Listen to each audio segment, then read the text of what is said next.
Hello, welcome to Improbable Wargaming. I'm Calvin, And I'm Travis. and this is Meta Monday. The Fiesta Tequila Party Sombrero.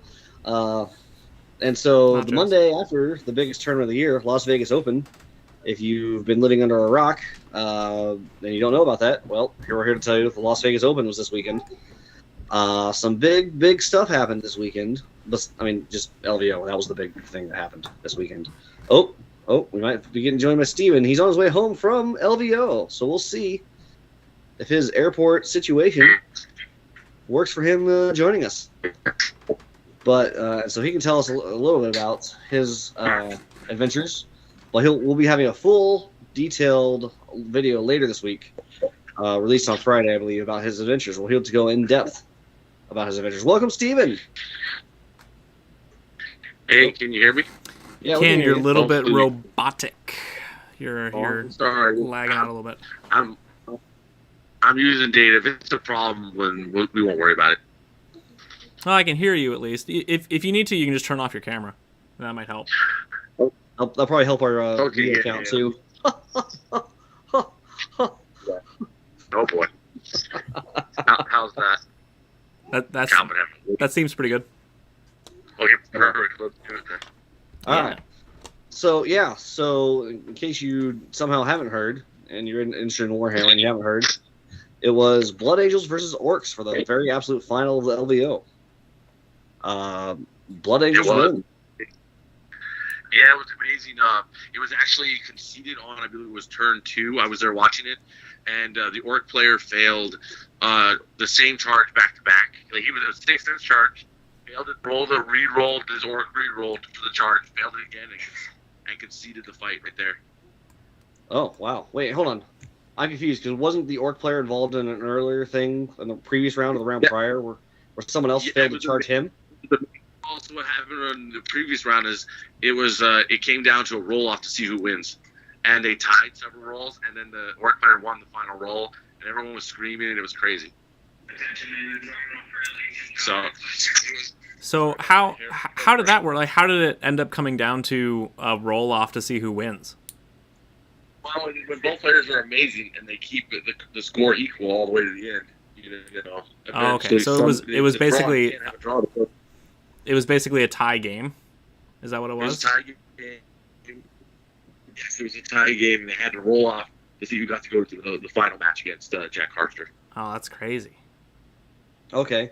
And then the round prior to that, the Orc player, Sean, right? Yeah. Did his opponent concede to him on turn 2 in that game?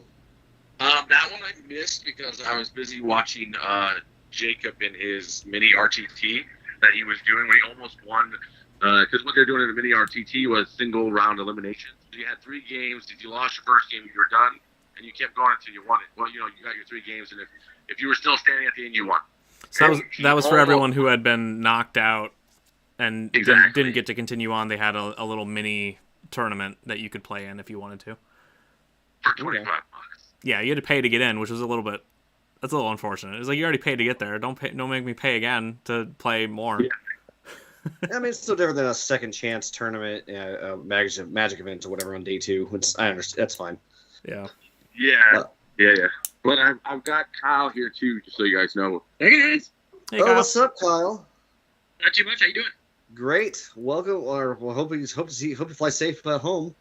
We're looking forward to you guys' detailed video later this week about your experience. This is not the right format for that. Oh, sure. But when we get a full breakdown of your list. But overall, how much fun did you guys have? Out of 10, I'll go 8. I'll go 8. Okay. Yeah, I had a good time. I'd say give it a 9. A I 9. think we both all agree that that it was weird to have. We're like, we had set terrain at the Kansas City event. Like, literally every table was basically different. There were some boards where there was literally no place to hide, and then other boards where it was like you could not be seen unless you were like really making big mistakes. So that was the thing. And then of course, like we said, not being able to have to pay to get more games on Saturday was disappointing for sure. I think too. I'll echo all of that. I think that KC for me was like a 10 out of 10. Like, I kind of loved everything about it. I got to play all the rounds. I'll say too. I don't know. I think that the sheer number of people, I felt like the randomness among your opponents was like, it felt like there was a lot higher, right? Like, so like when we were looking at like strength of schedule for a lot of people, it was like some people got really easy rides on the way up and some people didn't. And it feels like that was less true at Kansas. Yeah, for sure. I mean, I felt like my run, everybody I played against was really good. I had to fight hard, and no one really gave me an easy game. And that was pretty amazing. Where Kansas, like, I go against one guy, and you could just tell immediately he already won. Yeah. So that was a big difference for sure.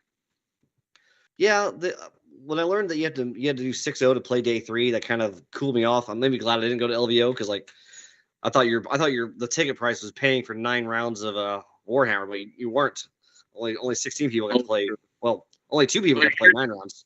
But here's what I'm going to tell you: if I agree that Kansas was a lot of fun and interesting, but the energy level here was at another level.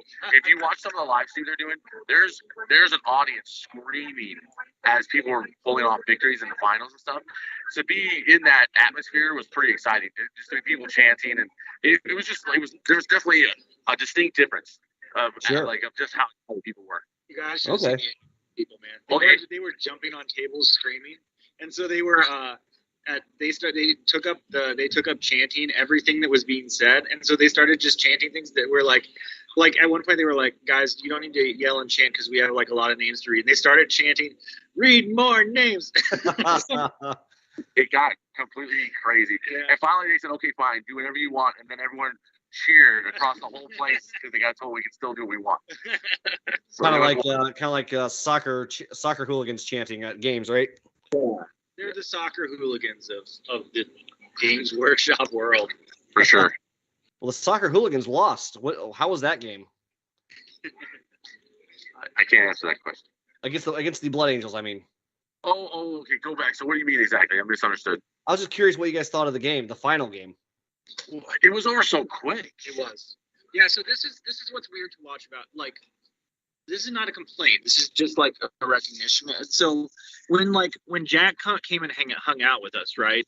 One of the things that happened was I realized we only ever played like 2 rounds of a game, generally, because it was like, okay, it's clear that it's going this way.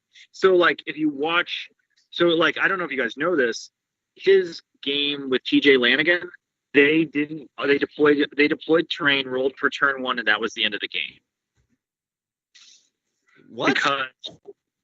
Yep, 100%. Because they walked through scenarios, and Jack was like, if you walk towards me, here's it. Because bear in mind, Jack's a good player, and Blood Angels absolutely destroy demons, right? It's not a close game, right? And so he was walking TJ through all of the scenarios, and TJ agreed with him. He goes, I think you're going to win this game. And Jack goes, I do too. And TJ goes, cool, I'm going to go home and go to sleep. And he just conceded. That was it. And so like if you watch the game with there's more interaction with him and Naden, but when the game was called, the score was like 21 to 22 or something, right? Because it was just like it was clear which way the tide was going. Was that in the shadow rounds? I'm trying to find the that game on BCP and I can't find it. The Lanigan thing was a shadow game. Yeah, that was a shadow game. Yeah. Well, I mean, to go into kind of more detail on a more personal level, my game into Kraken that I lost, it was already over turn 2, and we both agreed. And then we just said, well, we still have tons of time. Let's play around for the next round just to see what's going on. But we had already agreed it was already over, because when you just looked at the board, it was like there was no road where I could beat Kraken against when he has 10 psychers taking off everything off the board with no effort. And I was like, I can see to you, but can we just play a little longer because we got lots of time? And he's like, yeah, let's just have some fun. Which is good. And like, I think that fundamentally there's nothing like, it sounds like I'm criticizing like that, but I actually don't disagree with it at all, because if you know how all of this plays out, then like the way that then playing through the rest of it is like, well, you can do something else, right? You can have a better conversation about the game and the possibilities, right? And so I think you get to a certain point where you kind of do know how it's going to play out and how things work out. And you don't want to just entirely go by that. The very best games are like, oh man, that came down to the very last turn and it was 2 points, right? And we had to wrestle for it the whole time. But sometimes on the very top levels, if you're playing like just an absolutely aces player and you're an absolutely aces player, and like you're like playing armies that have a 90 to 10 win percentage or something, or even like a 70-30, you know how that game plays out. Yeah, I mean, the dice have a say in what happens too, though. Yes, no doubt. Right. They do. And it's possible if you were like playing demons, they're just like, here's 25 5-ups, right? I'm gonna think about it this way too. When you think about Jack Harpster, and he's and the I keep forgetting his name even though I talked to him personally. Sean Naden, he's a great guy, super friendly. But when you think about it, they played 9+ games. They're already exhausted, and they've really experienced players. They've so many reps that the average player can't even fathom. Yeah. They know what's gonna happen. Yeah, the dice have a role, but not as often as great as people think, except for rare occasions. That's in fact one of the things that John Lennon told me one time. It's actually one of his 3 fundamental rules. He was like, people think that dice decide, and I'm not disagreeing with you, Calvin.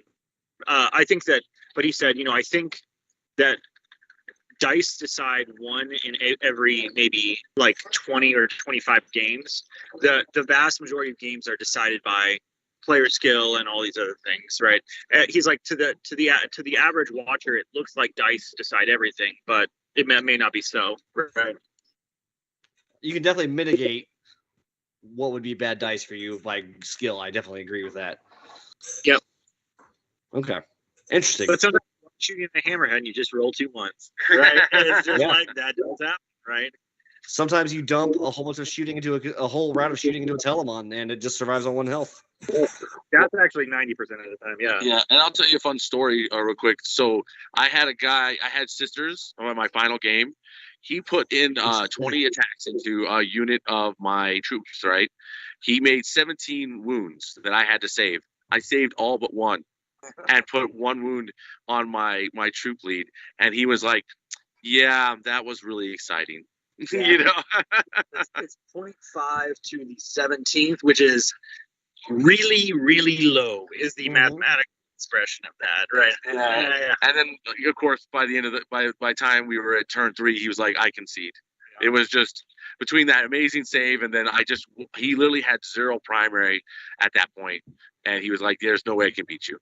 And I was like, yeah. Conversely, by the way, I played a game that was Imperial Knights that came down to the very last move. Me moving on to 1 objective, swayed the game by 4 points, and I won, right? Those are, of course, are the most exciting games. They're the most fun games to participate in, even when you lose. But I think that actually represents maybe 1/3 or 1/4 of games, because we were actually talking amongst our teammates, and we're like, did anybody have any really close games today? And there was like 1. We had like 1, right? That really came down to it, right? Those close games are the games that you love to tell a story of. I remember when we were at Bug Eater, I had a Blade Wizard. This was before they got rid of deployed Teleport Homers. Curse you. Deploy against Imperial Knights. He deployed a Teleport Homer and then walked back to the middle objective. And I won by 4 points because of what he did. The Homer got me 4 points, a tie, and then holding the middle objective and living through a big night and a mini night surrounded shooting won me the game by 4. Like we're adding up the points afterwards. We're going, wait a second, I've been winning by 4. I thought I lost this game. Who was it? Jack Harpster won by 1. Sean Naden, and in his previous round, actually, if you want to watch a really exciting game, the stream of Naden and was it Porter? I think it's Naden and Porter where they actually thought that Naden had won, I think, and then they went back and looked at it, and they're like, actually, it's a draw.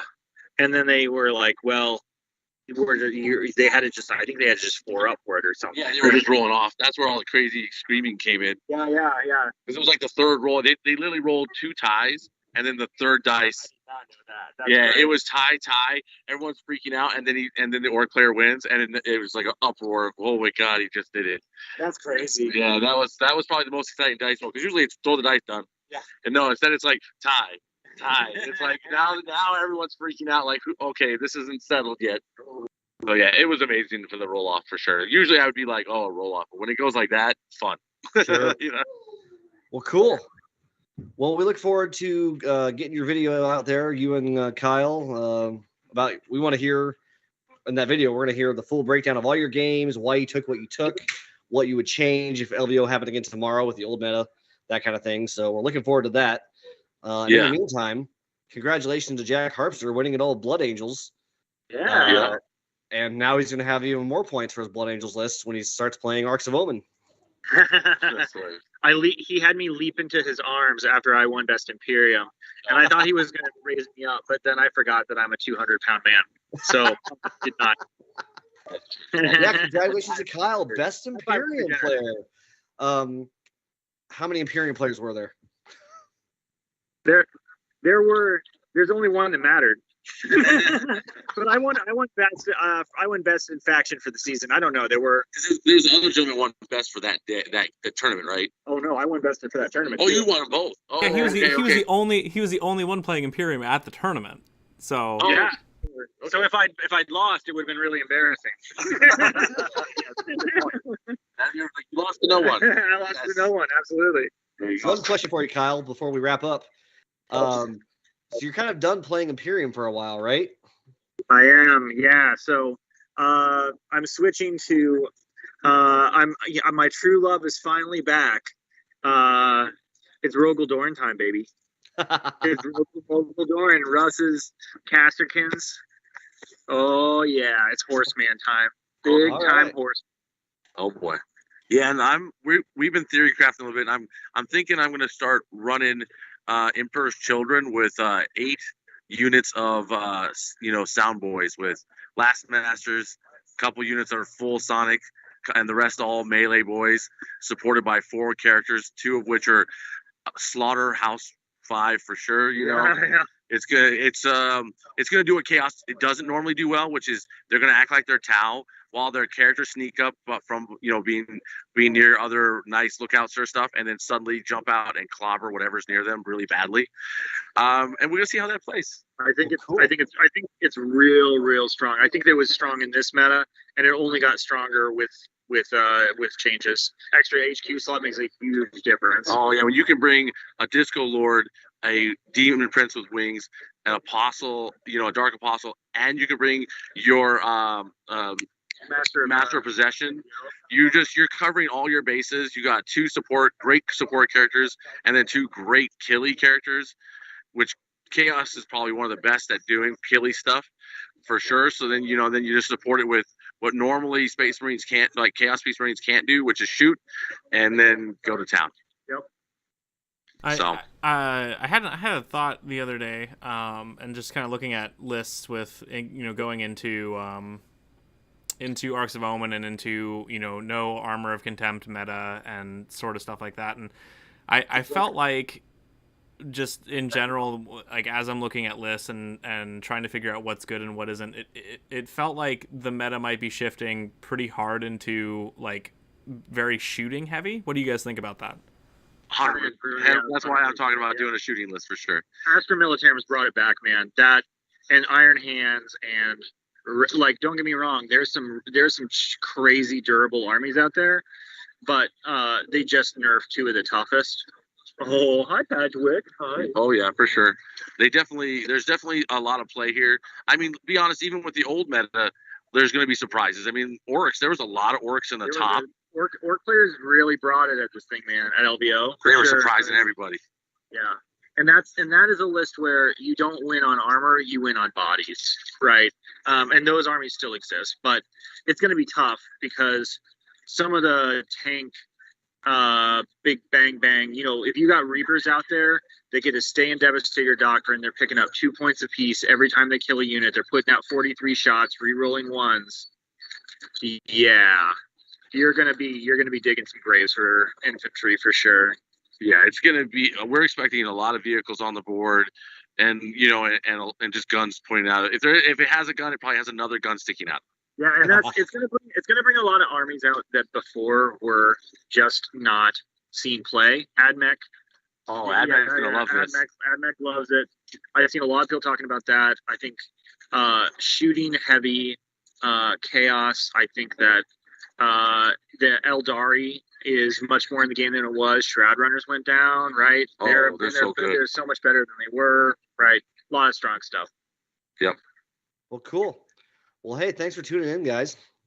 I hope you guys have a safe flight home, and we'll see you later. And so, thanks everyone for watching and joining us. And stay tuned for Friday when they get the full battle report from these guys. They're going to tell you all about 12 LVO games. And if you guys are in the greater Des Moines area, come on out to JCD and Hobby this Friday.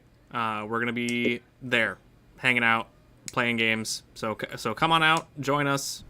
We want to give some support to the local gaming community and help grow it as best we can. Sounds great. Yeah. Awesome. Thanks guys, everyone. We're Improbable Wargaming. We'll see you guys later. See ya.